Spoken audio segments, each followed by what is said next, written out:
సంక్రాంతి పర్వదినం సందర్భంగా ఈరోజు ఒంగోలు నగరంలోని కమ్మపాలెంలోని అప్పాయకుంట నందు సీతారాముల తెప్పోత్సవ కార్యక్రమంలో కుటుంబ సమేతంగా పాల్గొని టీడీపీ రాష్ట్ర ఉపాధ్యక్షుడు ఒంగోలు మాజీ ఎమ్మెల్యే దామచర్ల జనార్దన్ ఈ కార్యక్రమంలో ప్రత్యేక పూజా కార్యక్రమంలో పాల్గొన్నారు.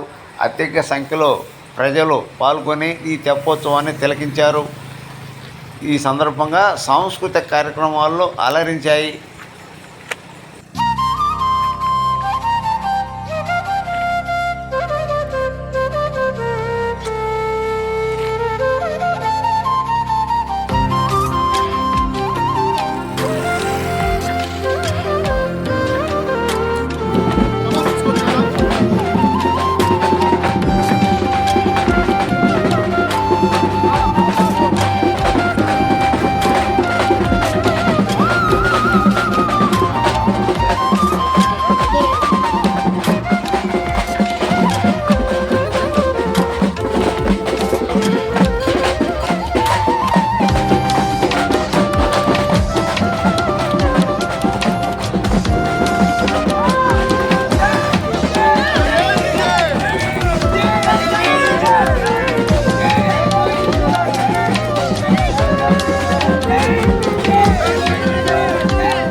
లేకపోతే ఇంక వేరే మంది ఎక్కేవాళ్ళు.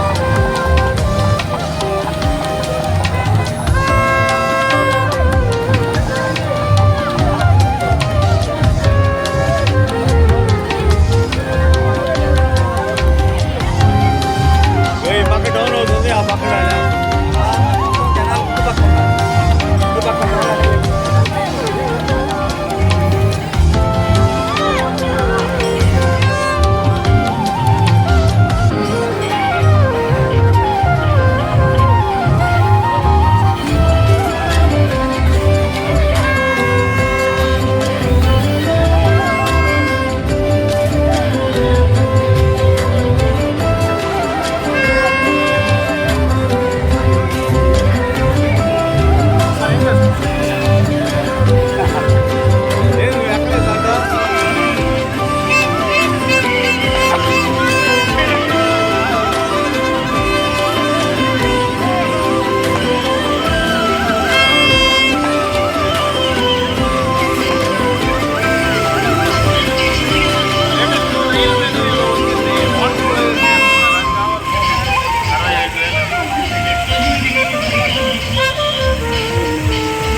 గుళ్ళల్లో కూడా అందరూ కూడా కుటుంబాలతోటి సంతోషంగా ఉండాలని చెప్పేసి ఈరోజు అన్ని కూడా ప్రార్థన చేయడం ఎన్ని కార్యక్రమాలు జరుగుతూ ఉన్నాయి. దాని ఉద్దేశపూర్వకంగా ఇక్కడ కమ్మపాలెంకు సంబంధించిన మన అప్పాయిగుంటలో ఆంజనేయ స్వామి విగ్రహం దగ్గర తెప్పోత్సవం పెట్టుకోవటం, తెప్పోత్సవంలో ఎంతోమంది భక్తులు కూడా ఈరోజు స్వామివారి రామ సీత అదేవిధంగా ఆంజనేయ స్వామిని కూడా ఊరేగింపుతోటి తెప్పోత్సవం చేయడం చాలా సంతోషమైన విషయం. ఎప్పుడు కూడా ఒక ఆనవాయితీ ప్రకారంగా ఇక్కడ తెప్పోత్సవ కార్యక్రమాలు చేసుకొని ఎంతోమంది భక్తులు ఇదివరకు కూడా వచ్చాం, ఇదివరకు కూడా నేను కూడా వచ్చాను. ఇప్పుడు కూడా నేను కూడా రావటం, ఈరోజు ఈ గుళ్ళో ప్రార్థనలో నేను కూడా పాల్పంచుకోవడం నాకు కూడా చాలా సంతోషంగా ఉంది. ఏదైనా కూడా భగవంతుడి ఆశీస్సులు అందరికీ ఉండాలి. ఏదైనా ఈ కొత్త సంవత్సరంలో అంతా మంచి జరగాలని చెప్పేసి ఆ భగవంతుని కోరుకుంటా ఉన్నా. ఈ రోజుల్లో ఉండే ఈ సైకో ప్రభుత్వం పోవాలి. ఖచ్చితంగా తెలుగుదేశం పార్టీ ఒక సమర్థవంతమైన నాయకుడు చంద్రబాబు నాయుడు గారి ప్రభుత్వం రావాలి. వస్తేనే ప్రజలు కూడా సంతోషంగా ఉండే పరిస్థితులు వస్తాయి. అలాంటిది ఆ భగవంతుడి ఆశీస్సులు కూడా అందరికీ ఇచ్చి తప్పకుండా కూడా మనం రాబోయే రోజుల్లో మంచి జరగాలని చెప్పేసి కూడా ఈ సందర్భంగా మేము కోరుకుంటా ఉన్నాం. కాబట్టి ప్రతి కుటుంబంలో కూడా వారు చేసే వృత్తుల్లో కూడా అందరూ కూడా ముందుకు రావాలి, అందరూ కూడా ఆరోగ్యవంతంగా ఉండాలని చెప్పేసి ఈ సందర్భంగా ఆ భగవాన్ని కోరుకుంటూ ఈరోజు ఈ కార్యక్రమానికి నేను కూడా పాల్పంచుకున్నందుకు మా ఇక్కడ ఉండే మన వాళ్ళంతా కూడా ఎంతో చక్కగా ఆర్గనైజ్ చేసిన వాళ్ళ కమిటీ వాళ్ళకి అందరికీ కూడా మనస్ఫూర్తిగా అభినందనలు తెలియజేస్తూ సెలవు. జిల్లాలో టీడీపీ పరిస్థితి ఎలా ఉంది? జిల్లాలో టీడీపీ పరిస్థితి చాలా బాగుందండి. కూడా ఒకరికి గ్యాప్ లేకుండా ఏ ఇష్యూ ఉన్నా కూడా అందరం కూర్చొని మనస్ఫూర్తిగా అందరం కూడా మాట్లాడుకొని ఏం చేస్తే బాగుంటుందని ఒక నిర్ణయానికి వచ్చే మేము కార్యక్రమాలు చేస్తూ ఉన్నాం. ఆ విధంగా చేశాం కాబట్టి మనకి మహానాడు మనకి ఎప్పుడు చరిత్రలో జరగని విధంగా ఒంగోలులో జరిగింది. అదేవిధంగా యువగలం అదే పరిస్థితి. అదేవిధంగా రైతులు ఎవరైతే మనకి అమరావతి రైతులు కూడా పాదయాత్ర చేస్తే మన జిల్లాలోనే ప్రత్యేకంగా వాళ్ళకి అన్ని విధాలకు కూడా సహకరించి వాళ్ళకు కూడా అది కూడా సక్సెస్ చేశాం. అదేవిధంగా నిన్న కనిగిరిలో మీటింగ్ కూడా బాబు గారిది కూడా గ్రాండ్ సక్సెస్ చేశాం. ఎప్పుడు కూడా ఒక టీం వర్క్ చేసుకొని అందరం గెలవాలి, 12 నియోజకవర్గాలు గెలవాలనేది మా ఉద్దేశం. తప్పకుండా ఒక మార్పు అనేది తీసుకురావాలి. ప్రజల్లో కూడా పూర్తిగా ఈరోజు మార్పు వచ్చింది. ఎందుకంటే ఈ సైకో ముఖ్యమంత్రి వచ్చిన తర్వాత నుంచి అన్ని విధాలుగా కూడా కూలివాడిని కానించి వ్యాపారస్తులు కానించి అన్ని రంగాలలో ఉద్యోగస్తులు కానీ అందరూ కూడా ఈరోజు అసంతృప్తిగా ఉన్నారు. ఎవరికి ఏం చేయకుండా అతను వ్యాపారం చేయడానికే ముఖ్యమంత్రి అయ్యాడు చెప్తే ప్రజల శ్రేయస్సు కోసం ముఖ్యమంత్రి అవ్వాలా. అలాంటి వ్యక్తిని ఈరోజు ఏదో పొరపాటున ఒక్కసారి అవకాశం అని చెప్పేసి ఇస్తే అతను ఈరోజు సర్వనాశనం చేశాడు ఈ రాష్ట్రాన్ని. అది కూడా ప్రజలు కూడా అంతా కూడా గమనించి ప్రజలు కూడా ఈరోజు చంద్రబాబు నాయుడు గారు రావాలి అనే ఉద్దేశంతో ప్రజలు ఉన్నారు. తప్పకుండా కూడా మన దగ్గర అన్ని నియోజకవర్గాలు కూడా వస్తాయి. మనవి కూడా తొందరలోనే అన్నీ కూడా ప్రకటించే పరిస్థితులు ఉన్నాయి. వాళ్ళలాగా ఇక్కడి నుంచి అక్కడికి, అక్కడి నుంచి ఇక్కడికి చేసే పరిస్థితులు రావు. మనకి ఎవరు ఎక్కడ పని చేశారో ఆ విధంగా పనిని బట్టే మేము పోతాం. ఎందుకంటే అధికారంలో ఉండేటప్పుడు, ప్రభుత్వం అధికారంలో ఉండేటప్పుడు మేము చేసిన పనులు ప్రజల్లోకి చెప్పుకోవాలి. ప్రజల దగ్గరికి వెళ్ళి ఇదిగో నేను ఈ పని చేశాను, రేపు రాబోయే రోజుల్లో మన ప్రభుత్వం వస్తే ఈ పనులు చేస్తామని చెప్పేసి మనం చెప్పుకొని వెళ్ళే పరిస్థితులు ఆ నాయకుడికి ఉండాలి. అంతేగాని 5 సంవత్సరాలు సర్వనాశనం చేసి 5 సంవత్సరాలు అందుబాటులో ఉండకుండా వాళ్ళ వ్యాపారాలు అదేవిధంగా ఈ దొంగాసులు సంపాదించుకోవడానికి, ప్యాకెట్లు ఆడుకోవడానికి వాళ్ళు చేసుకునే పనులు వదిలేసి నియోజకవర్గాల్లో అందుబాటులో లేని వాళ్ళని తీసుకెళ్ళి ఈరోజు ఇక్కడ కాదు నేను ఇంకో దగ్గర అని చెప్పి, ఇంకోటి దగ్గర కాదు ఇక్కడ అని చెప్పేసి మార్చే పరిస్థితులు ఈరోజు ఉన్నాయి. ఎందుకంటే ఈ ఎమ్మెల్యేలు గెలిచిన వాళ్ళు ఎవరు కూడా ఆ నియోజకవర్గాలకు పోయి చెప్పుకోలేని పరిస్థితి. ఇదిగో ఈ 5 ఏళ్లలోనే నేను పని చేశానని చెప్పి వాళ్ళు చెప్పుకోలేని పరిస్థితుల్లో వాళ్ళు ఉన్నారు. ఇది కూడా ప్రజలకు కూడా అర్థమైపోయింది. కాబట్టి వాళ్ళని ఇక్కడైతే బాగా అసంతృప్తి ఉందని చెప్పి ఇంకో దగ్గరికి పంపాలని చెప్పి ఆ ముఖ్యమంత్రి ఆడ కూర్చొని డ్రామాలు ఆడుతూ ఉన్నాడు. ఏది చేసినా, ఎక్కడికి మార్చినా, ఏం చేసినా ప్రజలైతే అన్ని కూడా గమనించారు. కాబట్టి ప్రజల్లో కూడా తొందరలోనే తగిన రీతిలో గుర్తు చెప్తారని చెప్పి కూడా ఈ సందర్భంగా నేను తెలియజేస్తాను. ఒంగోలు ఎంపీ, ఒక జిల్లాలో ఒక ఎమ్మెల్యే వైసీపీ నుంచి పార్టీలో చేరుతున్నారని చెప్పి ప్రచారం జరుగుతుంది. అవన్నీ పార్టీ మాట్లాడుతుందండి. ఎవరెవరు పార్టీలోకి వచ్చేవాళ్ళు ఉన్నారా, ఎవరెవరు పోయేవాళ్ళు ఉన్నారా, ఇది ఎవరిని ఎట్లా చేస్తారా అనేది కూడా కొంత టైం, ఇంకొక వారం 10 రోజులు ఈ పండగ కాబట్టి అయిపోగానే ఎవరెవరు పార్టీలోకి వస్తున్నారు ఏందనేది కూడా అన్నీ కూడా అర్థమవుతుంది. దాన్ని ఎట్లా స్ట్రీమ్లైన్ చేయాలో పార్టీ ఒక నిర్ణయం తీసుకుంటుందని చెప్పి తెలియజేస్తుంది.